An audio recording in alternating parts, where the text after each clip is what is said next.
Welcome once again बच्चा party. आज class 10 का लाइव प्रोसेस का वीडियो नंबर 5 तो लेकर आए हैं पिछली बार की तरह। फिर बच्चों हम एक और वीडियो जो एक पूरे एनिमेटेड वीडियो के साथ ही आपके सामने आने वाला है, जैसे कि हमने पिछली बार पिछले वीडियो में भी बहुत अच्छे से एनिमेटेड वीडियो में रखे थे जो लोगों को काफी पसंद भी आया था।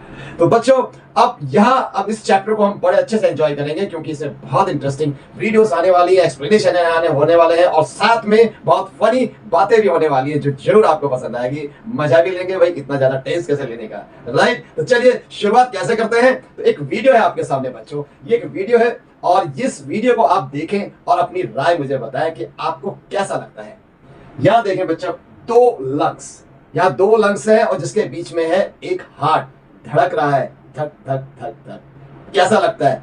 ये मुझको तो बहुत ही खूबसूरत एहसास है। यकीन जानो बच्चों, ये हार्ट कैसे नॉन स्टॉप रिदमिक स्टाइल में धड़कता ही रहता है। लंग्स, किडनी, ब्रेन, ना जाने कितने ही नॉन स्टॉप प्रोसेस हैं जो हमारी बॉडी में नॉन स्टॉप अमेजिंगली चलते ही रहते हैं। और इन्हीं में से एक और प्रोसेस है जो वेरी वेरी इंपॉर्टेंट है, दैट इज रेस्पिरेशन। जैसे आज फिर से हम दोबारा इसी वीडियो में भी एनिमेटेड तरीके से इसको समझेंगे और एंजॉय करने वाले हैं हम सब। तो चलिए शुरुआत करते हैं व्हाट इज रेस्पिरेशन से। क्या है ये रेस्पिरेशन? तो कुछ नहीं बच्चों, एक simple exchange of gases and after that what, after that how amazingly oxygen plays such an amazing role of producing energy. यानी कि दो ही चीज होती है बेटा। क्या चीज? एक तो एक्सचेंज ऑफ गैसेस होता है और उसके बाद ऑक्सीजन जब अंदर जाती है तो वो एब्सॉर्ब फूड के साथ रिएक्शन करके एनर्जी प्रोड्यूस करती है। तो ये दो काम होते हैं और दोनों काम अपनी अपनी जगह इंपॉर्टेंट है और वेल डिटेल्ड है। यानी इतनी सी बात को हम नहीं कह सकते, काफी डिटेल्स है यहाँ पर, इंपॉर्टेंट क्वेश्चंस भी बनते हैं। तो भाई ऐसे कैसे छोड़ दें हम? तो मेरे ख्याल से मैंने कोशिश करी है, लेकिन बावजूद इसके भी ये जो डिटेल्स है ये दोनों बातें एक वीडियो में नहीं हो सकती। तो मैंने यहाँ पर बच्चों क्या किया, सिर्फ एक पार्ट को ही कवर किया है, यानी कि एक्सचेंज ऑफ गैसेस को ही यहाँ पर कवर करेंगे, जिसको दूसरे शब्दों में अगर समझा जाए तो हमने डिवाइड किया है एक्सचेंज ऑफ गैसेस को ब्रीथिंग में, तो दूसरे को हमने किस में लिया है? सेलुलर रेस्पिरेशन में। तो इसे करेंगे हम नेक्स्ट वीडियो में। तो फर्स्ट वीडियो हमारा अब चलेगा सीधा ब्रीथिंग पर।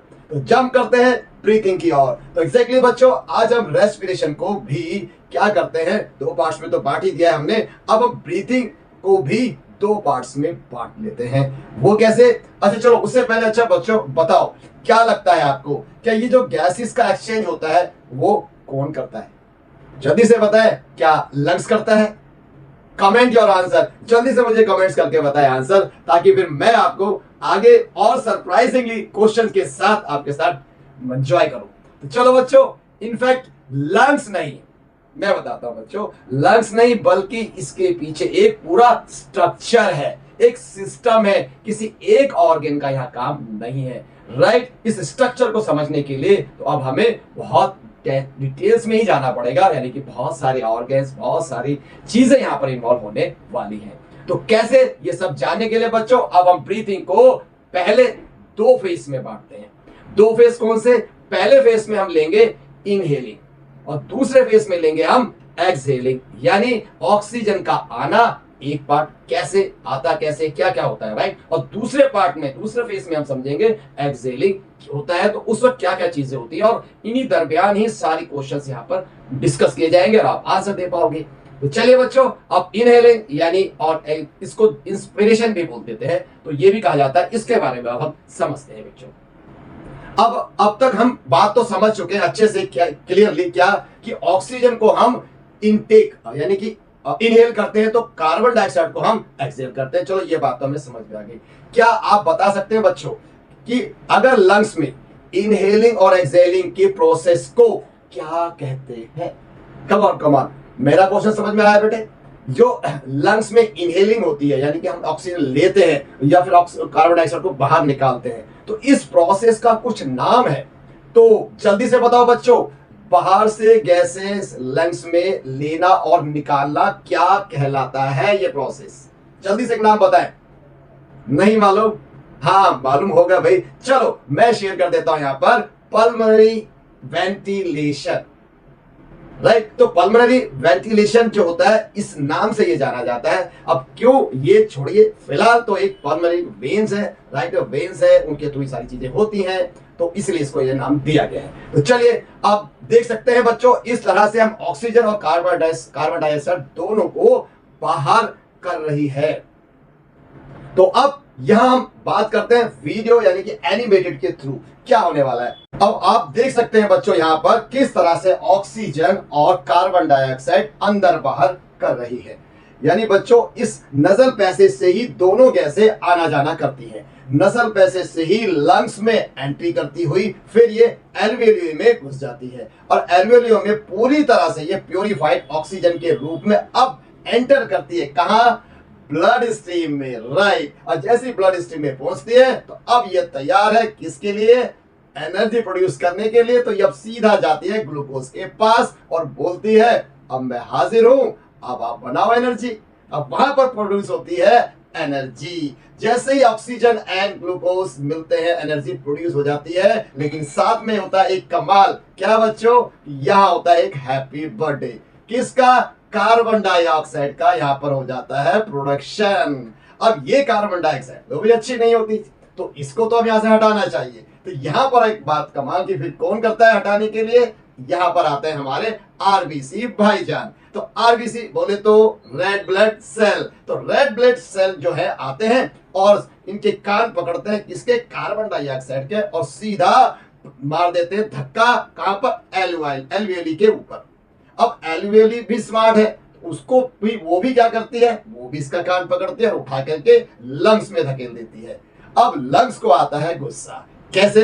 भाई उसको भी पता है कि कार्बन डाइऑक्साइड तो हमारे लिए खतरनाक है, भाई इसे जल्दी से जल्दी निकालो। तो वो लंग्स इस क्या करती है? एयर जो प्रेशर होता है एयर का लंग्स के अंदर, उसे ऑर्डर करती है और बोलती है इसे निकालो।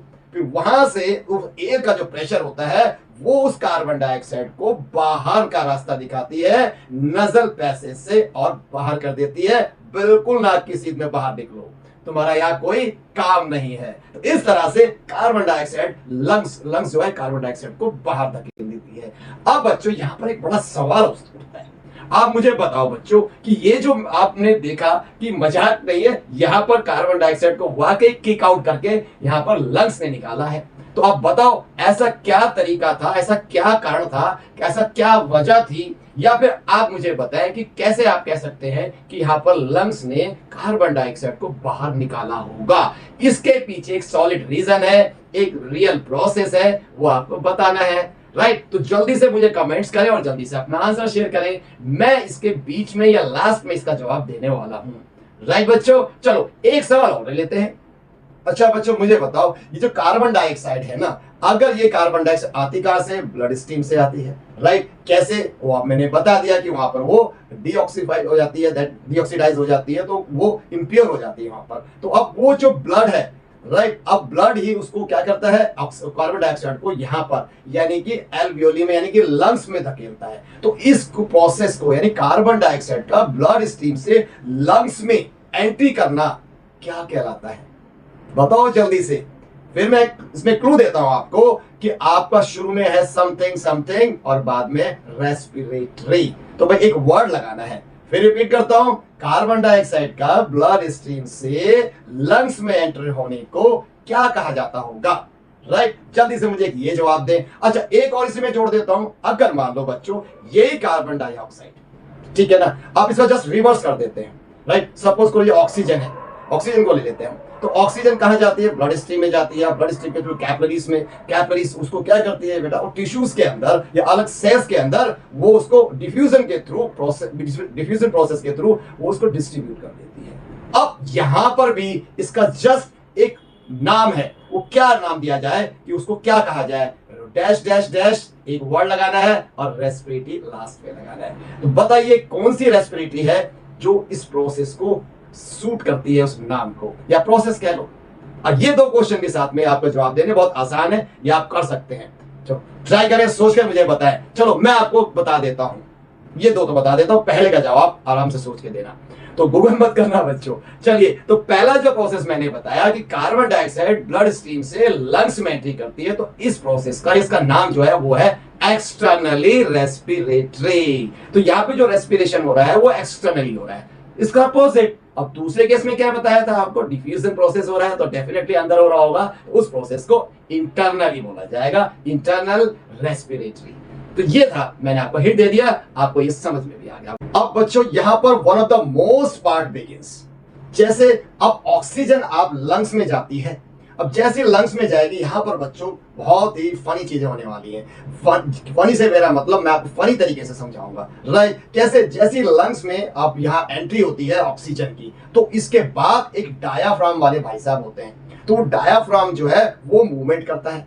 अब ये डायाफ्राम क्या चीज है, और उसके साथ एक और भाई साहब आते हैं और वो है रिब्स भाई साहब। तो ये दोनों की मूवमेंट होने लगती है। अभी तीसरा भी आने वाला है, पहले इन दो को समझ लेते हैं। तो मैं आपको स्ट्रक्चर से पहले इन चीजों को सिखा देता हूँ ये कैसे दिखते होंगे। तो ये आप यहाँ पर देखिए, आपको वीडियो में दिखाई दे रहा होगा कि ये जो डायाफ्राम, ये जो लंग्स है, लंग्स का जो बॉटम वाला हिस्सा है, यहाँ पर आपका डायाफ्राम होता है, राइट। और इसके लंग्स के चारों तरफ एक सर्कल से बोन्स का स्ट्रक्चर, रिंग्स से दिखाई दे रही है। ये कार्टिलेज जो रिंग्स है, ये एक्चुअली क्या है, ये रिब्स है, राइट, यानी कि पसलियां आप कह सकते हैं। तो ये हमारे चेस्ट के चारों तरफ एक हैंगर की तरह चारों तरफ फैली होती है, गोल गोल रिंग्स की तरह। ये रिब्स है और जस्ट नीचे बिलो बॉटम में डायाफ्राम है। अब ये दोनों के साथ किस तरह का मूवमेंट होता है, ये एग्जाम में पूछा जाता है बच्चों, तो मैं आपको एक्सप्लेन करता हूँ। एग्जाम, चलिए, जैसे ही अब ऑक्सीजन एंट्री करती है तो ये जो डायाफ्राम है ये क्या करता है, ये जो है एक्चुअली सिकुड़ जाता है और सिकुड़ करके अपना मत्था पकड़कर नीचे की तरफ गिर पड़ता है, यानी नीचे की तरफ खिसक जाता है।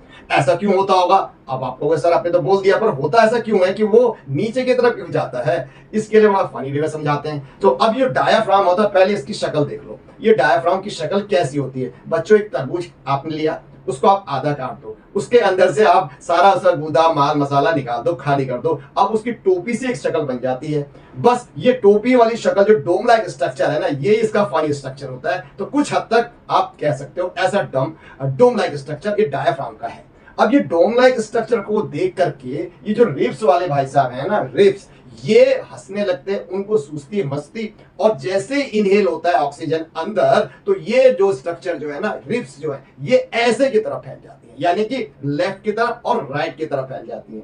अब मैं आपको बताता हूं कि डायफ्राम नीचे क्यों जाता है। देखो बच्चों, ये मान लो रिब्स है, राइट। अब ये क्योंकि इधर की तरफ जा रही है, तो रिब्स के नीचे की तरफ इस बॉटम में देखो डायफ्राम है, तो नीचे की तरफ डायफ्राम है, उसके साथ अटैच है, लाइक दैट। तो अगर ये आपका रिब्स, ये आपका डायफ्राम है, राइट। अब ये क्या होगा, इसके साथ अटैच है। सपोज ये हमारे रिब्स इधर की तरफ जा रहे हैं, तो ये भी इसी की तरफ खींचेंगी, तो इसकी जो टांगे हैं ना, ये डायफ्राम की जो टांगे हैं, ये भी इसकी तरफ खींचेंगी। जब ये खींचेंगे इसके साथ, तो मुंडी चिपकी हुई है ना, तो इसका जो सर है वो इससे नीचे की तरफ गिरेगा। जब टांग खींचोगे तो उसका सर कहां जाने वाला है, नीचे जाने वाला है ना, इसलिए ये जो डायफ्राम है वो नीचे की तरफ आता है। तो अब जो रिब्स है वो क्या कर रही है, वो लेफ्ट की तरफ या फिर राइट की तरफ इस तरफ एक्सपेंड होती है, यानी आउटवर्ड एक्सपेंड होती है, और साथ में ये ऊपर की तरफ भी जाती है, फैलने के साथ थोड़ा सा ऊपर की तरफ भी जाती है। अब ये आपको समझ में शायद नहीं आ रहा होगा, तो मैं आपको कपालभाति के थ्रू लाइव एग्जांपल देता हूं। कैसे बच्चों, देखो, मैं अब ऑक्सीजन अंदर मैंने ली, आप भी अगर सांस लोगे, ऑक्सीजन को अंदर लोगे, मेरे साथ करोगे, तो आपको रियलाइज होगा ऑक्सीजन, हवा अंदर जाती है, मेरा चेस्ट फूलने लगता है, तो आपका भी फूलेगा भाई। और जब अंदर हवा जाएगी तो सीधी सी बात है, चीजें फूलेंगी, अब फूलेंगी तो फैलेंगी। अब इसी वजह से जो रिब्स होती हैं, तो क्या हुआ, ऊपर की तरफ भी आई और साथ में इधर भी हवा फैली, यानी कि रिब्स जो है ऊपर और लेफ्ट और राइट की तरफ फैलती हैं, राइट। समझ में आ रहा है। अब इसके फैलने की वजह से क्या होता है कि इसके साथ ये अभी बताया था डायफ्राम जुड़ी होती है, तो टांगे खींचेंगे तो उसका सर नीचे, इसलिए यहां पर क्या हुआ, ये जो डायफ्राम है वो भाई साहब नीचे की तरफ हो जाते हैं, that moves down, and ribs कहां पर वो एक्सपेंड करती है, आउटवर्ड एंड अपवर्ड। तो ये दो पॉइंट जरूर याद रखने, आपको पूछे जाते हैं। इसके साथ एक और चीज इंटरेस्टिंग होती है, और वो है इंटरकोस्टल मसल्स। अब ये क्या होता है, अब ये जो मसल्स होते हैं, ये आपके जो रिब्स के ऊपर की मसल्स होती हैं, राइट। ये मसल्स भी इसी के साथ साथ खींचेंगी भाई, जब आप सिकुड़ोगे तो ये भी सिकुड़ेंगी। अब जो इसके साथ होगा, इसकी मसल्स के साथ भी वही होने वाला है, यानी कि कंट्रैक्शन और रिलैक्सेशन।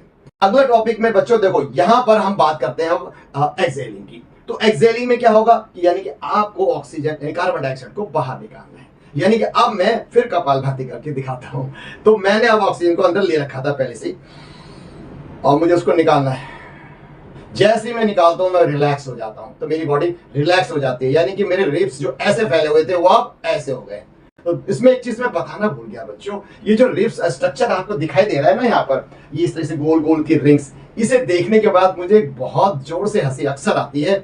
और वो क्या है कि वो उसकी स्ट्रक्चर ना मुझे याद दिलाती है धर्मपाजी की, और वो धर्मवीर फिल्म थी, तो उसमें धर्मपाजी ने कुछ ऐसी ही टी शर्ट पहनी थी और बिल्कुल वो मैचिंग करती है, तो वो धर्मपाजी याद आते हैं ये रिब्स को देखने के बाद। तो मैं ये कहूंगा कि जो रिब्स हैं, जब मैं एक्सेल करता हूं तो रिब्स कैसे करती हैं, मूवमेंट करती हैं, यानी कि ये धर्मपाजी जो है ना वो अब सिकुड़ जाते हैं। क्यों सिकुड़ जाते हैं? क्योंकि मैंने गैस निकाल दी है, जब गैस निकलेगी तो अंदर का लेवल भी सिकुड़ेगा ना भाई, राइट। तो लंग्स अंदर की तरफ सिकुड़ जाते हैं। इट मींस अब उसमें से अब जो रिब्स हैं यानी कि धर्मपाजी है वो भाई साहब नीचे की तरफ, यानी कि आप वो इनवर्ड हो जाते हैं, राइट। और डेफिनेटली वो ऊपर जाने के बजाय आप नीचे भी आएंगे, तो रिब्स का मूवमेंट जस्ट उल्टा हो गया है। अब रिब्स का मूवमेंट अगर उल्टा हो गया है तो डायाफ्राम का भी उल्टा होगा। तो भाई डायाफ्राम यानी कि डायाफ्राम का भी मूवमेंट उल्टा कर दो। जैसे ही मैंने एक्सेल किया और रिलैक्सिंग छोड़ दी, तो अब क्या हुआ, ये डोम जो है ये वाला स्ट्रक्चर पहले ऐसे जाना था ना, अब देखो क्योंकि मैंने हवा उसमें से निकाल दिया लंग्स में से, तो खाली जगह हो जाएगी, तो ऐसा हो जाएगा ना। और जब ऐसा होता है तो क्या होता है, ये ऊपर वाला हिस्सा ऊपर की तरफ जाएगा, तो ये डायराम भाई साहब कहां जाएंगे, ऊपर की। तो दया गड़बड़ नहीं करने का, ऊपर आ जाने का, तो ऊपर आ जाते हैं, राइट। समझ में आ गया बच्चों? तो हम पॉइंट वाइज भी समझना चाहेंगे भाई सर, नोट्स भी करा दीजिए जो हमें अच्छे से समझा दीजिए, जाके बोर्ड पे देखें तो आपको समझ में आ जाए। तो आप देख सकते हो, एक एक करके मैं आपको समझाता हूँ। पहली चीज जो मैंने अभी बोली थी, जब इनहेल होता है तो क्या होता है, यहाँ पर आपको पॉइंट वाइज। अब पॉइंट वाइज पढ़ लेते हैं भाई बच्चों, इनहेल में क्या क्या कमाल होता है इनहेलेशन के दौरान। तो नंबर 1 जो डायाफ्राम है, आई मीन डायाफ्राम है, वो कॉन्ट्रैक्ट करता है और सिकुड़ जाता है, मेरा मतलब बच्चों, नंबर 1। नंबर 2 क्या होता है, अब यही डायाफ्राम मूव्स डाउन, नीचे की तरफ। अब सिकुड़ेगा, दुखी होगा तो नीचे गिरता है इंसान, तो नीचे गिरने के बाद नीचे खिसक जाता है। भाई टांगे खींचेंगी तो नीचे गिरेगी ना उसकी मुंडी, तो नीचे, राइट। अब इंटरकोस्टल मसल्स की बात कर ले, तो इंटरकोस्टल हो या एक्सटर्नल कोस्टल मसल्स हो, ये दोनों भी कॉन्ट्रैक्ट करती है बिल्कुल डायाफ्राम की तरह। तो दया तो बहुत गड़बड़ करता है भाई, ध्यान रखना, राइट। तो बिल्कुल जो डायाफ्राम करेगा वही इंटर और एक्सटर्नल कोस्टल भी करेंगे, यानी कि कॉन्ट्रैक्ट, रेस। अब चौथा पॉइंट लेते हैं, अब धर्मपाजी का ले लो, यानी कि रिब्स का ले लेते हैं। तो रिब्स क्या करती हैं, वो मूव, अब देखो अपवर्ड करें। अब मैंने आपको बताया लेफ्ट और राइट करती है, तो लेफ्ट मतलब आउटवर्ड, बाहर की तरफ फैलती है, और साथ में ऊपर की तरफ भी जाती है। लंग्स फैल जाते हैं, इनहेल करते ही उस लंग्स का एरिया बढ़ जाता है फूल करके, तो उसके अंदर का जो एयर का प्रेशर है वो डिक्रीज हो जाता है। इस तरह से अब हम लेते हैं अगला सवाल, यानी कि एक्सेलेशन का कमाल बताइए सर। तो एक्सेलेशन का बिल्कुल सबको उल्टा कर दो बेटा, जैसे मैंने बताया। अब डायाफ्राम के साथ क्या होने वाला है बेटा, वो अब वो सिकुड़ेगा नहीं, अब वो क्या है, रिलैक्स हो जाएगा, और रिलैक्स होते वो नीचे थोड़ी गिरेगा, राइट। अब वो चौड़ा हो जाएगा ऊपर की तरफ, ये टांग ऐसी मिली तो ये ऊपर की तरफ चला गया, राइट। अब ऐसे की तरफ ऊपर जा रहा है, दैट मींस अब डायाफ्राम ऊपर की तरफ जा रहे हैं, ये भी समझ में आ गया। अब उसके साथ डायाफ्राम तो चले गए, अब इंटरकोस्टल वो भी उनके साथ ही होते हैं भाई। आप तुम सिकुड़ नहीं रहे हो तो रिलैक्स कर रहे हो, तो हम भी रिलैक्स करेंगे।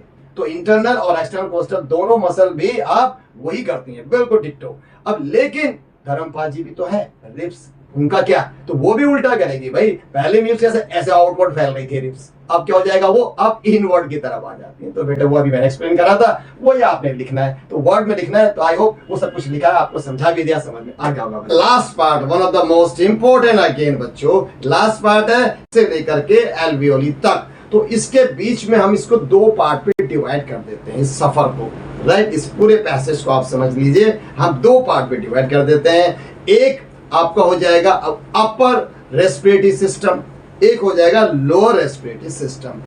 बहुत सिंपल है बेटा। तो पहला स्टार्ट करते हैं, जैसे कि आपको स्ट्रक्चर में भी दिखाई दे रहा होगा, यहां आप देख सकते हैं नोस्ट्रिल, राइट। तो पहला हमारा नोस्ट्रिल है। तो नोस्ट्रिल में क्या होता है बच्चों, बहुत ही नोस्ट्रिल में देख सकते हैं, जैसे ये 2 ऊपर की तरफ होल्स दिखाई दे रहे हैं, 2 नोज के 2 होल होते हैं बड़े बड़े, राइट। वहां से हम इनहेल होती है ऑक्सीजन, राइट। ऐसे डस्ट पार्टिकल आते हैं तो सारे इस पे पार्टिकल्स जो है उस पर चिपक जाते हैं और ये डस्ट पार्टिकल को रोकते हैं। अब ले लेते हैं बच्चों फेरिंग्स।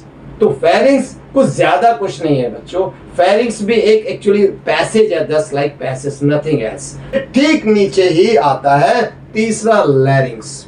और लैरिंग्स क्या चीज है भाई, ये भी तो एक ही पाइप स्ट्रक्चर है, और क्या है, राइट। इसके अंदर से भी एयर निकल पास होती है।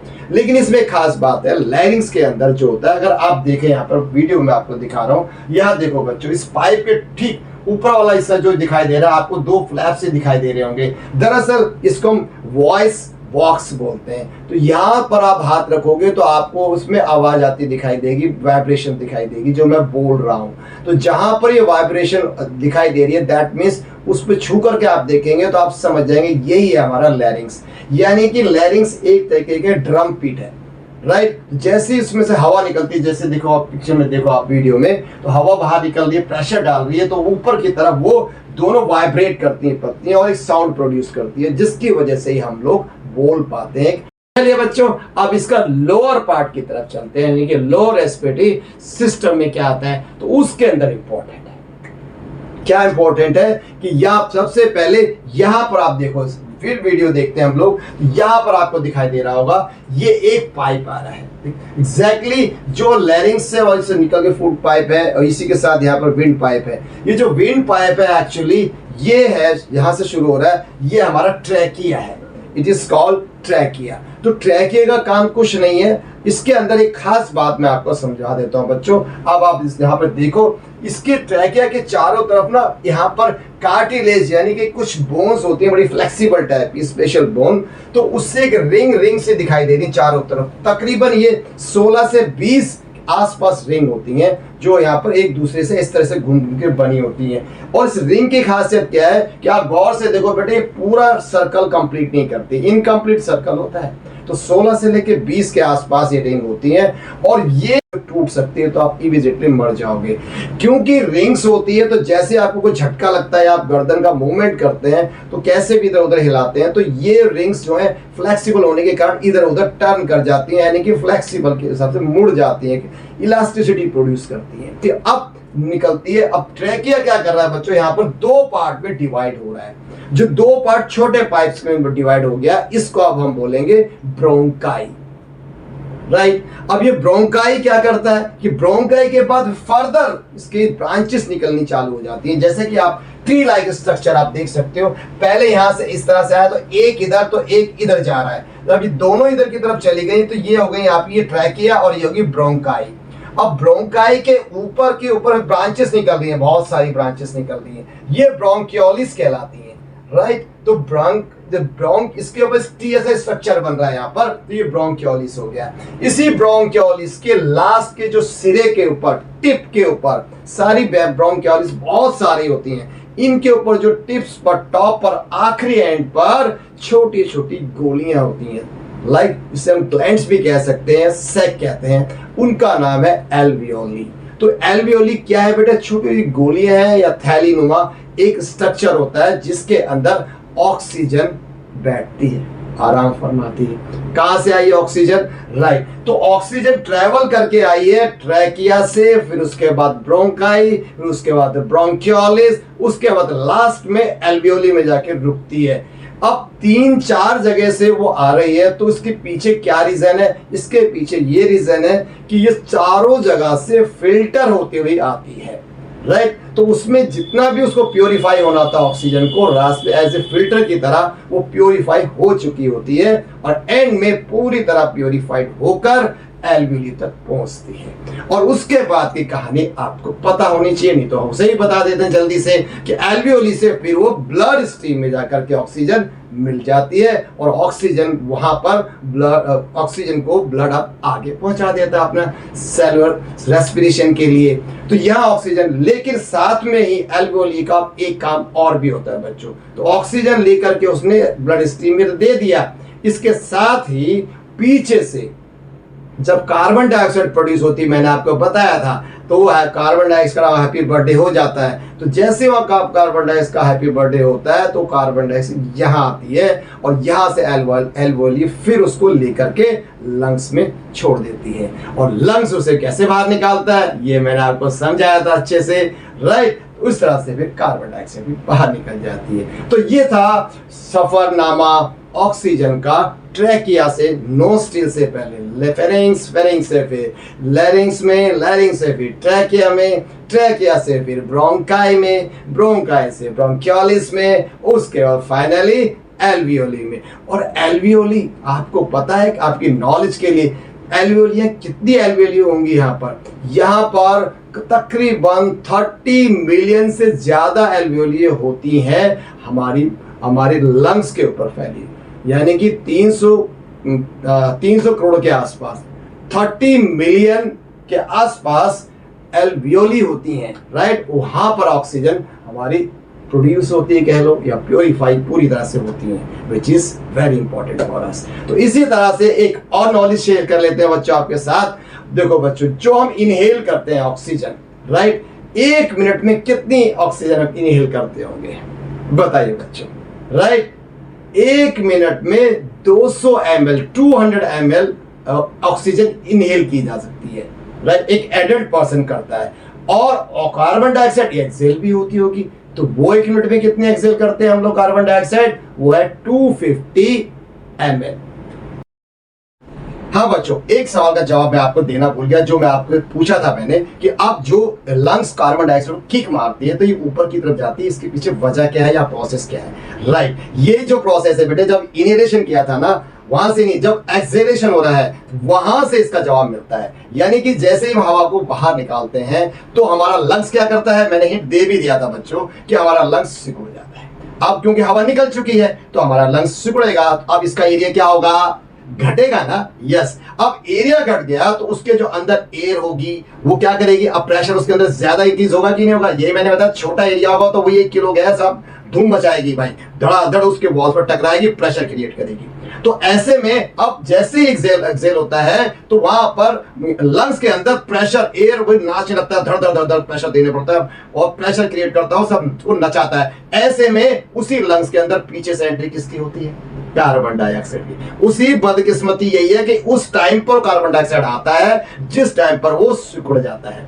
जब वो सिकुड़ता है, लंग्स का एरिया कम हो जाता है, तो जैसे कार्बन डाइऑक्साइड एंट्री करता है तो वहां का ऑलरेडी एयर प्रेशर जो है भिन्न बनाया हुआ है दिमाग से, वो एकदम गर्म होता है, भैया तू आया कैसे, यहाँ से डर लगाता है किक उसमें और पूरा फोर्स निकालता हुआ सीधा उसको बाहर कर देता है, राइट। तो मतलब क्या हुआ, इसका आंसर यही था बच्चों कि लंग्स का एरिया कम हो जाता है एक्सेल के दौरान, और एरिया कम होते ही उसके अंदर एयर का प्रेशर बढ़ जाता है। तो ऐसे में जो आएगा भाई उसी को लात खानी पड़ेगी, तो वही बाहर की तरफ उछलता हुआ चला जाता है, just because of air pressure inside the lungs. और वो क्यों हुआ, because of decreasing the area, decreasing के कारण।